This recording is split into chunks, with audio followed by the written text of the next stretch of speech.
चलिए आज एक ऐसी कहानी और एक ऐसे सिद्धांत की बात करते हैं जो सच में जिंदगी को देखने का नजरिया ही बदल सकता है।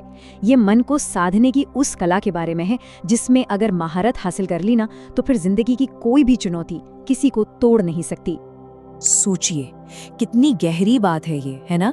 जिंदगी में मुश्किलें तो आएंगी ही, हालात भी बदलेंगे, पर अगर मन मजबूत है, मन स्थिर है, तो इंसान हर चुनौती के सामने सीना तान कर खड़ा रह सकता है। और यही इस पूरी बातचीत का आधार है। तो चलिए मिलते हैं हमारी कहानी के मेन कैरेक्टर अमन से। और अमन की कहानी हो सकता है किसी को कहीं ना कहीं अपनी सी लगे। एक ऐसे इंसान की कहानी जो एक बेचैन और जिसे कहते हैं ना जरूरत से ज्यादा सोचने वाले मन की उलझन में फंसा हुआ है।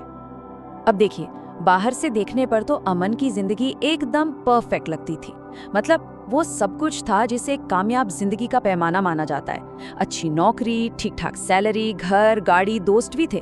सब यही कहते थे, वाह इसकी लाइफ तो सेट है। पर असलियत कुछ और ही थी।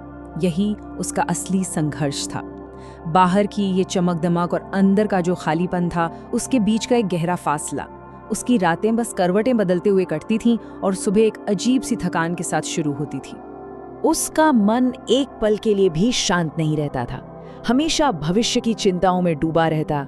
मतलब दिमाग में विचारों का एक ऐसा शोर था जो कभी रुकता ही नहीं था।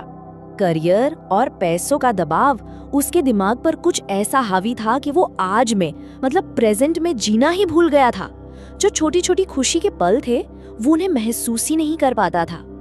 और फिर आती थी वो तुलना वाली रेस, सोशल कंपैरिजन, जिसमें वो हमेशा खुद को हारा हुआ पाता था। उसे लगता कि अरे उसके सारे दोस्त जिंदगी में उससे कहीं आगे निकल गए हैं और वो बस पीछे ही छूट गया है। तो अमन की जो ये आदत थी हर बात पे जरूरत से ज्यादा सोचना, इसी को हम कहते हैं ओवरथिंकिंग। और ये एक ऐसा जहर है जो धीरे धीरे मन की सारी शांति छीन लेता है। उसका मन हमेशा यही सोचता कि सबसे बुरा क्या हो सकता है, और इसी वजह से उसे बेवजह घबराहट होती, दिल की धड़कन तेज हो जाती। अमन की इस बेचैन जिंदगी में एक बहुत बड़ा मोड़ तब आया जब वो शहर के शोर शराबे से दूर एक शांत पहाड़ी मंदिर पहुंचा। वहां उसकी मुलाकात एक ज्ञानी साधु से हुई। साधु ने अमन को एक बिल्कुल ही नया नजरिया दिया।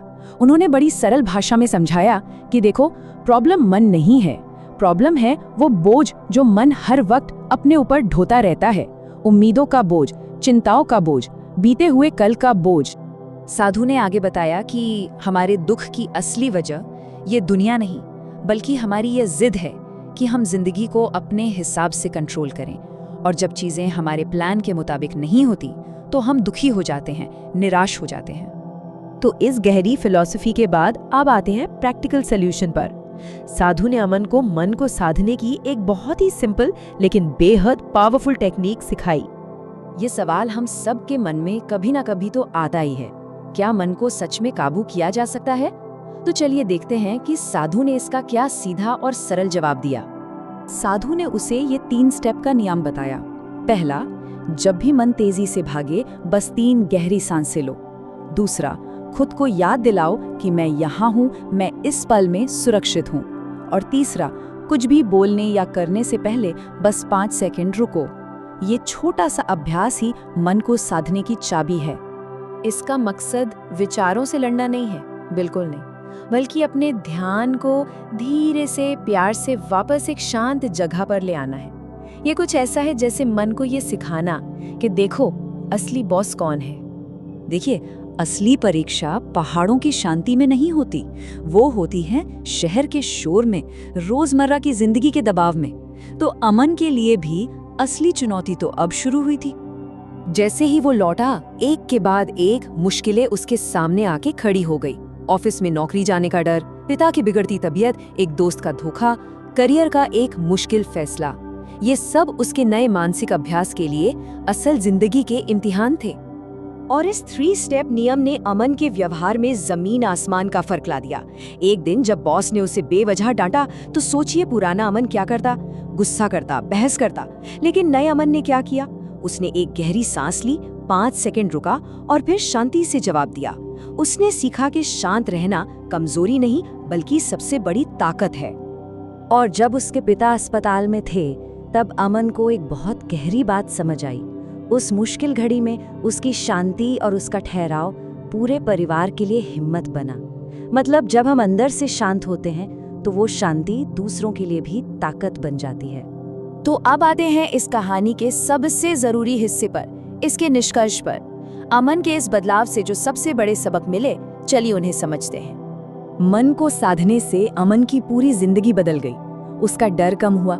जब डर कम हुआ तो उसके फैसले बेहतर होने लगे, उसके रिश्ते सुधर गए, और जब सफलता मिली तो वो उससे अहंकारी नहीं बल्कि और ज्यादा विनम्र बना गई। ये समझना बहुत जरूरी है, अमन की असली जीत वो प्रमोशन या बढ़ी हुई सैलरी नहीं थी। नहीं, उसकी असली जीत थी अपने ही मन के शोर और बेचैनी से मिली आजादी, वो आंतरिक स्वतंत्रता। और यही इस पूरी कहानी का सार है, सबसे शक्तिशाली संदेश। अगर मन संभल गया तो यकीन मानिए जिंदगी की हर मुश्किल अपने आप संभल जाएगी।